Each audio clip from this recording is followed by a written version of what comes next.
Hi friends, ಇವತ್ತು ನಾನು ತಿಂಡಿಗೆ ಅಕ್ಕಿ ರೊಟ್ಟಿ ಮತ್ತು ಟೊಮೊಟೊ ಗೊಜ್ಜು ಮಾಡಿದ್ದೆ. ಟೊಮೊಟೊ ಗೊಜ್ಜು ಅಂದರೆ ಆಲ್ಮೋಸ್ಟ್ ಎಲ್ರಿಗೂ ಫೇವ್ರೇಟೇ. ಚಪಾತಿ, ರೊಟ್ಟಿ, ಅನ್ನ ಎಲ್ಲದಕ್ಕೂ ಚೆನ್ನಾಗಿರುತ್ತೆ. ಆದರೆ ಯಾವುದೇ ಒಂದು ತರಕಾರಿ ತಂದಾಗ್ಲೂ ಅಥವಾ ಹಣ್ಣಾಗಲಿ ಈ ರೀತಿ ಒಂದೊಂದನ್ನು ನೋಡಿ ಇದು ಏನೋ ಕಚ್ಚಿದೆ ನೋಡಿ.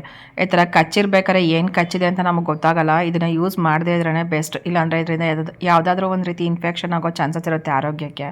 ಇನ್ನು ಬೇಗ ಎಲ್ಲ ಕೆಲಸ ಮುಗಿಸ್ಬಿಟ್ಟು ನಾನು ಅಪೋಲೋ ಹಾಸ್ಪಿಟ್ಲ್ ಹತ್ರ ಬಂದೆ. ನನಗೆ ಕಿಡ್ನಿ ಇಶ್ಯೂಸ್ ಇರೋದ್ರಿಂದ ಪ್ರತಿ ವರ್ಷ ಮಾರ್ಚ್ ತಿಂಗಳಲ್ಲಿ ನನಗೆ ಒಂದು ಹೆಲ್ತ್ ಚೆಕಪ್ ಇರುತ್ತೆ. ಸೊ ಈ ಥರ ಪ್ಯಾಕೇಜಿಂಗ್ ತೊಗೊತೀನಿ. ಇದರಲ್ಲಿ ಬೇಸಿಕ್ಸ್ದೆಲ್ಲ ಆ್ಯಡ್ ಆಗಿರುತ್ತೆ. ಬ್ಲಡ್ ಟೆಸ್ಟು, ಯೂರಿನ್ದು, ಮತ್ತು ನಾರ್ಮಲಾಗಿ ಯೂಟ್ರಸ್ಸು, ಲಿವರು, ಕಿಡ್ನಿ ಫಂಕ್ಷನ್ಸ್ ಈ ಥರ ಎಲ್ಲ ಟೆಸ್ಟು ಮಾಡ್ತಾರೆ. ಅದರಲ್ಲೂ ಈ ಸಲ ಒಂದು 5 ಟ್ಯೂಬ್ ಅಂತೂ ಬ್ಲಡ್ಡು ಡ್ರಾ ಮಾಡಿದರು. ನನಗಂತೂ ಅವತ್ತು ನಿದ್ದೆನೇ ಬಂದಿರಲಿಲ್ಲ. ಏನಿರುತ್ತೋ ರಿಪೋರ್ಟು ಅಂತ ಹೇಳ್ಬಿಟ್ಟು ಅಂತ. ಇನ್ನು ಇಲ್ಲೇ ಫುಡ್ ಕೂಡ ಆ್ಯಡ್ ಆಗಿರುತ್ತೆ. ಪಕ್ಕದಲ್ಲೇ ಫುಡ್ ಕೋರ್ಟ್ ಇದೆಯಲ್ಲ, ಅಲ್ಲಿ ಸ್ಲಿಪ್ ತೋರಿಸಿದ್ರೆ ನಮಗೆ ಫುಡ್ ಕೊಡ್ತಾರೆ ಪ್ಯಾಕೇಜಿಂಗ್ದೆ ಇರೋದ್ರಿಂದ.